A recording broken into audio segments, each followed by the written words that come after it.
You've been posting videos every week, modeling your channel after the biggest entrepreneur names on YouTube, but the views and more importantly leads are still not coming.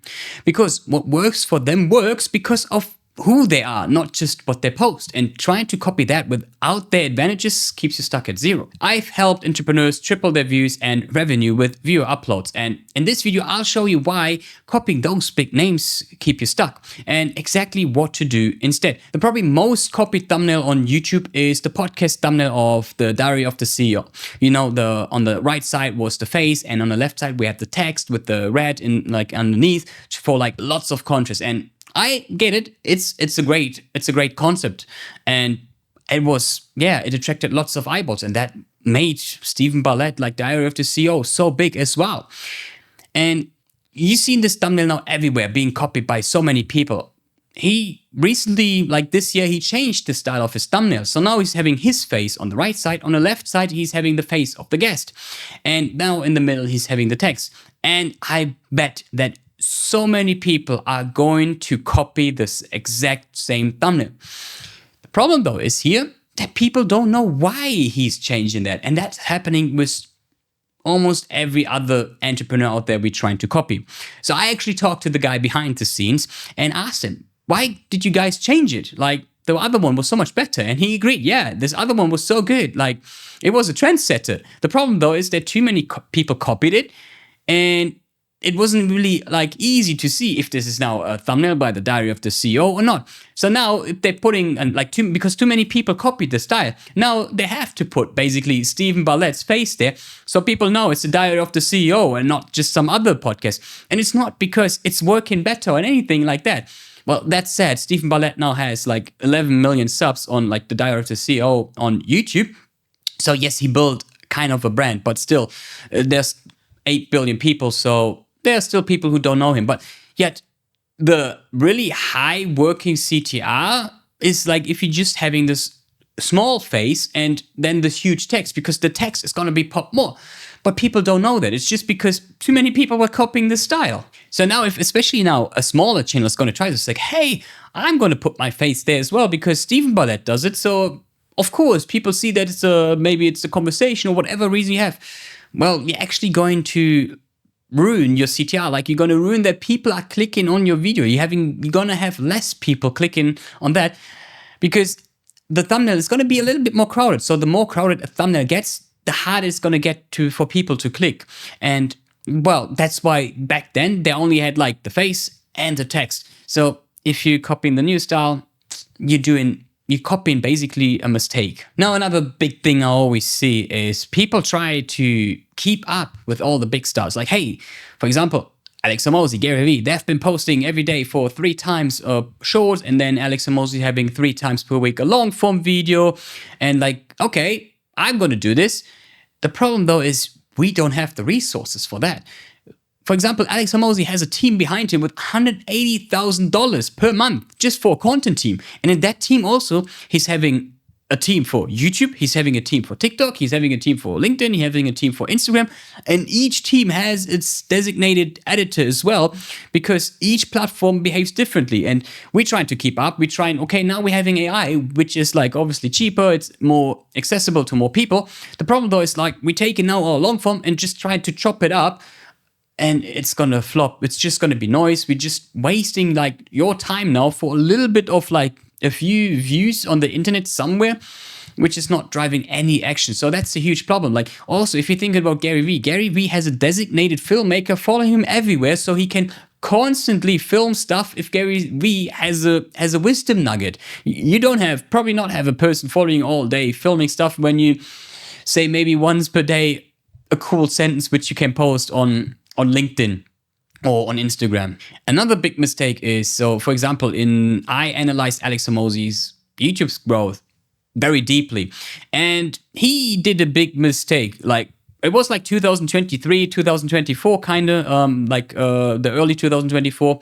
And he noticed like what I'm doing is not really working. So Alex Hormozi was trying to grow his brand. So he was like trying to be everywhere. He tried to open the funnel more and more and more because Yeah, of course, it's going to work because some people are not just watching business education. So, what he was trying to do, okay, let me talk also about my life, like to show a little bit more of my personality. So, he started talking about his relationship with his wife and how they built the business together. He talked about why he's like so big, like his gym routine and all these things. And people are going to copy. It's like, hey, if my hero Alex Hormozi does it, I'm going to do it as well. Like if it's working for him, yeah, it's going to work for me. And he's getting all these views. So I'm just going to copy this thing as well. Yeah, the problem is that Alex Hormozi actually found out that this isn't really working because what he noticed is that like all these videos like relationship, vlogging, lifestyle, whatever, are not resonating in or resulting in the results he wanted. His results were business goals, like people signing up for his emails, his book sales, becoming maybe a potential partner for his companies. But people who don't like didn't talk about Alex about this thing, they keep copies like, hey, Alex Hormozi did it, so why should I stop? Because I'm trying to show who I am, not knowing that it was actually not working, this experiment by Alex Hormozi. And this sometimes can happen as well, like these big creators like, hey, you know what, let's try something because we have like the bandwidth, like this huge team. So let's try something and see if it's working or not. And some people are just going to jump straight into it's like, hey, if he's doing, I'm going to do it as well. And this is going to be a huge problem. Another thing is like, also, if you just copying people, what you're going to be? You're never going to be original. You're always going to be the number two. So if like greatness is your goal, yeah, you're going to fail. And that's why, for example, Caleb, the guy behind Alex Hormozi's team back then, he never looked at other business channels because he didn't want to get do the same stuff as other people because you're just gonna be end up as number two and never really a trendsetter. I don't really like to consume, like with them, for example, I was not consuming business creator content. I like to look at other industries and borrow formats from them. The problem with what majority of people are doing is they look at the top dog in their space and they just duplicate everything. And guess what you will always be? Number two, tops. What you can do instead, though, is you can check your competitors to see what not to do. Like, what can I do differently than them? So that's the only nugget I would take by checking out your competitors. And then this is another thing, like, this is a little of a private pet peeve, I'd say, but you've probably seen this. There's this thumbnail where it's like, I got like 58 seconds and this is going to do like this. And man, every week a new guy is copying the same thing. I think there was a kind of smaller creator who blew up with this and now it's like every size is copying this thing. Like, yeah, the biggest people. And it's like, really, for me, it's like, really, again? Like, I watch a lot of YouTube, so I'm on this platform almost every day, so I can see that. But it's for me like, really, again? So like, what do you think? Like, I kind of think you're burning your reputation if you're not being like original. Like, taking inspiration is totally fine. If you're thinking about steal like an artist, like we all getting inspiration from somewhere.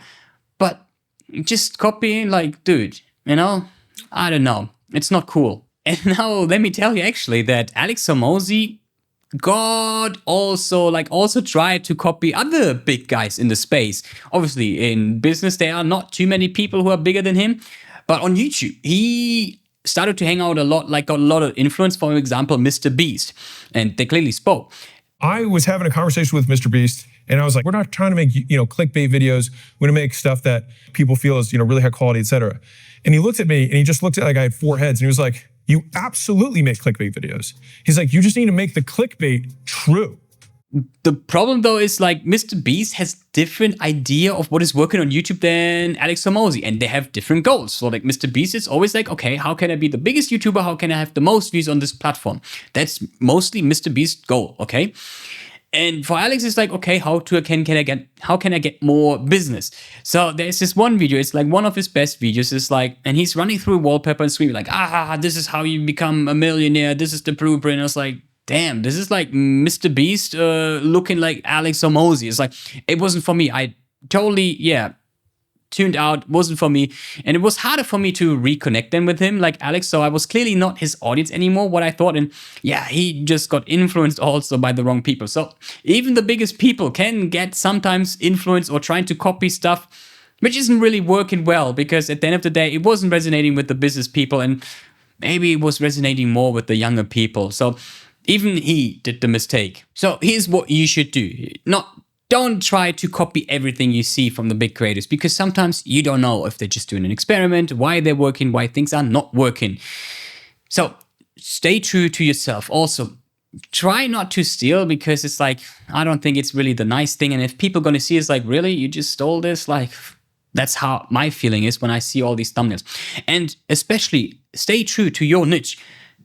Always try to think about, okay, what is my audience like? What is their expectation, so that I can help them? This is the most important thing. You shouldn't always be looking at other creators. Sometimes you should just look at what your audience wants. And I think this is one of the most important things that you always do. Okay, what do they want and what do they need? And well, usually you try to give them what they like. Usually you try to give them what they want, but you package it in a way of what your audience want.